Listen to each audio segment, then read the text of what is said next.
Vous aussi, vous êtes dans une de ces situations? Votre ado passe son temps à vous dire qu'il est nul et qu'il n'y arrivera jamais?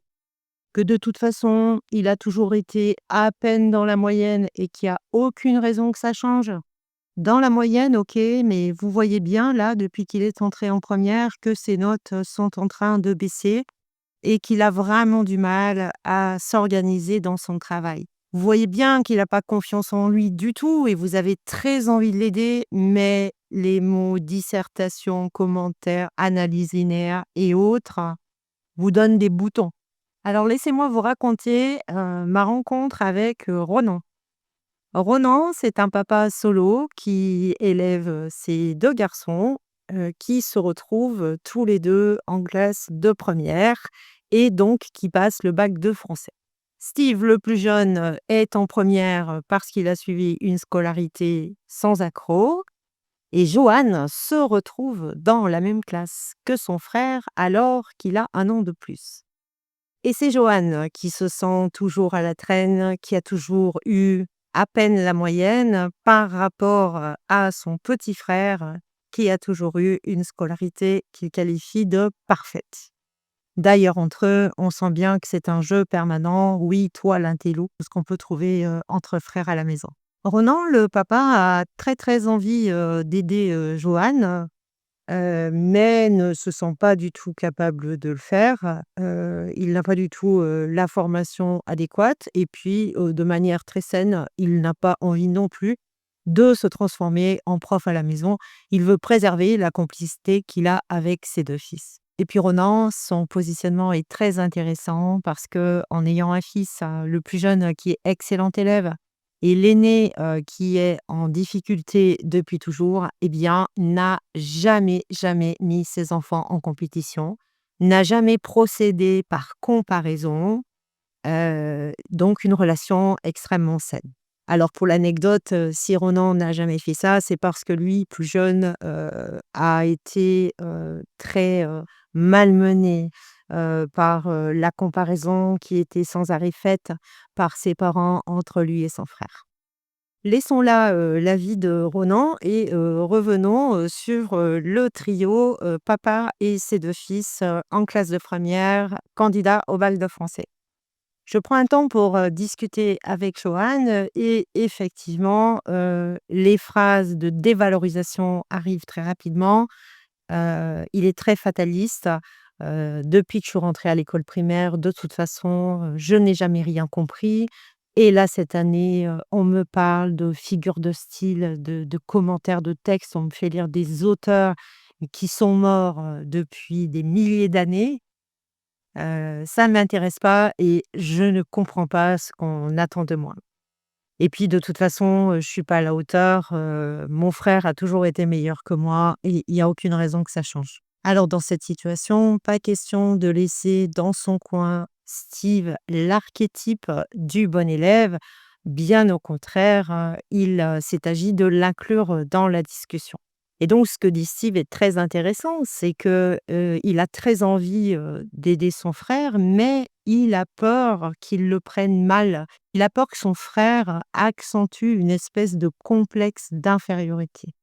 Et puis là, parce qu'on est en train de discuter, eh bien, les garçons me montrent l'endroit où ils travaillent, leur chambre. Et là, je me rends compte que la chambre de Steve est rangée, carrée, les choses sont organisées, comme, dans un Tetris. Et puis, celle de Johan, c'est un petit peu plus, le flou artistique. Alors c'est juste un rangement de chambre, vous allez me dire, mais entre les 2 garçons, sans fonctionner par comparaison, c'est pas le but, mais là, on a vraiment 2 photos extrêmement différentes. Et alors là, ce qui m'a frappée, c'est de me dire: «Mais le bac de français, c'est pas une question de talent, c'est une question de structure». Parfois, il suffit d'un déclic, un cadre clair pour que tout change. Alors vous imaginez bien qu'à l'issue de cet entretien, qui sert, de base de diagnostic, je ne me suis pas empressée de demander à Johan de ranger sa chambre, mais j'ai proposé, une méthode à mettre en place à la maison, donc proposée à Ronan, le papa, à Steve, le petit frère, et à Johan, le grand frère, concernés par la difficulté scolaire. La méthode reposait sur 2 axes essentiels. Le premier, favoriser l'accès au sens des textes, puisque Johan était perdu, ne comprenait pas les textes et de fait, n'avait pas du tout envie de les travailler, ce qui est absolument normal. La deuxième étape, entrer dans un schéma inversé pour revaloriser, Johan, qui se sentait en perte de confiance totale. Concernant le premier point, qui était de faciliter l'accès au texte, eh bien, Ronan a joué un rôle non pas de vérification, mais de questionnement très simple.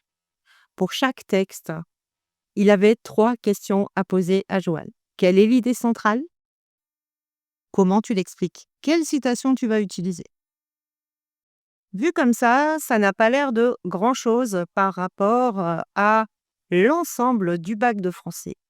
Mais ce questionnement a entraîné un mécanisme peu à peu dans la tête de Johan qui a fini par prendre ce réflexe tout seul. Et à force de se poser ces questions de base extrêmement fondamentales, eh bien, il a commencé à comprendre le sens des textes, ce qui a totalement changé son année du bac.